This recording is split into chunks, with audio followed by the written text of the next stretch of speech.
চলছে সুকুমার ঘোষের ছানার মিষ্টি তৈরির প্রস্তুতি। আপনারা দেখতে পাচ্ছেন যে ছানা দিয়ে চমচম তৈরির প্রস্তুতি চলছে।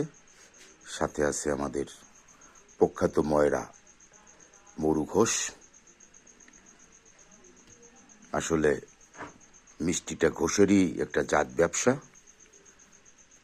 এখন চমচমের গুটি পাকাচ্ছে ছানা দিয়ে, তারপরে চিনির রসের ভিতর দিয়ে জাল দিয়ে তৈরি করা হবে চমচম। এইটা দেখেন আপনারা, একেবারে পিওর ছানা। আর ওই হচ্ছে চমচমের পাক। এই যে হচ্ছে বাবু সুকুমার ঘোষ লাল গেঞ্জি গায়ে, আর ওই হচ্ছে বাবু রবি ঘোষ মরু। চমৎকার দৃশ্যটি আপনাদের দেখালাম। প্রস্তুতি চলছে, আবার মিষ্টি পরিপূর্ণভাবে তৈরি হয়ে গেলে আপনাদেরকে দেখানো হবে।